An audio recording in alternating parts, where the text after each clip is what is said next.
Your cementation and bonding procedures for your indirect restoration should be simple.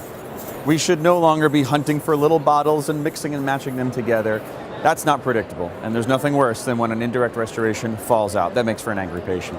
So I spoke with the great Dr. Leanne Brady to help clear up some of these great controversies. Which cement should we use for what situations? What are we talking about? What do you got for me? So we're going to talk about GCAM Link Force, which is GCAmerica's new dual cure resin bonding system. Oh, fantastic. Okay, resin bonding. So I have a crown. I want to cement this thing. I want it to stay in place. Is that what we're talking about? That's what we're talking about. Okay. And I think the quandary, of course, is always cement or bond. Cement or bond. Right? That's always the quandary.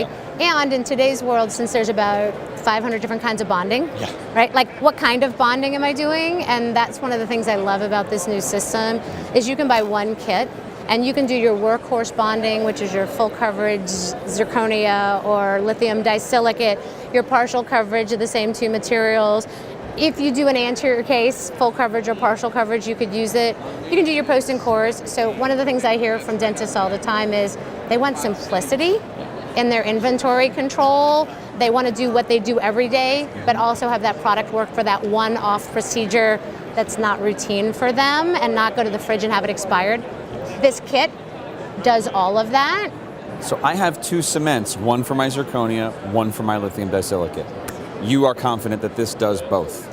This will do both if you want to bond it. But if you said to me, I still want to cement, then I would say, you know what, have one cement in your office, and that could be a traditional glass ionomer, or it could be a self-adhesive resin, and then have this for all of your bonding needs, where you're either using a material that needs to be bonded, or you have not enough mechanical retention, and you want to up the ante and have a greater adhesive retention.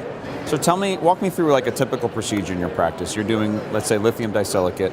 How are you using this? How quick? How does it handle? Walk me through that. You know what, for me it's really easy. If I'm doing lithium disilicate, and I'd be that person who cements and bonds, so I'm going to qualify and say lithium disilicate like an onlay or an inlay, partial coverage, and I need adhesive retention. I'm going to go through my process where the glass has been etched by the lab. I can try it in, I can clean it, and then with this product you're going to have your primer, the part you put on the ceramic.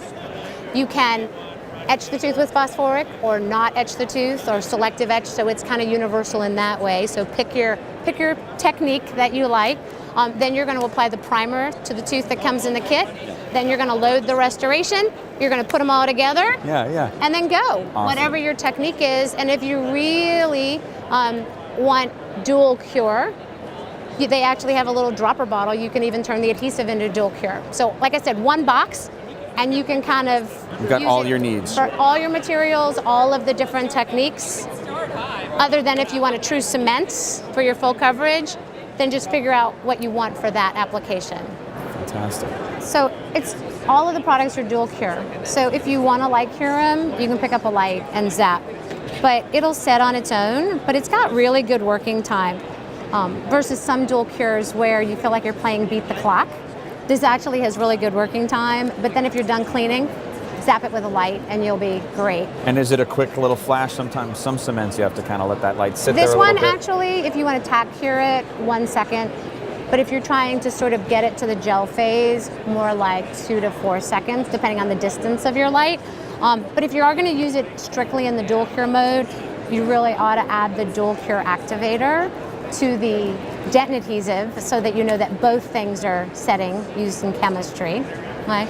The other thing I love about this is we actually do have shades and we have matching try-in pastes. So if you're going to use it in the anterior and you want to see what you're going to get before you do it, you can use the companion try-in pastes.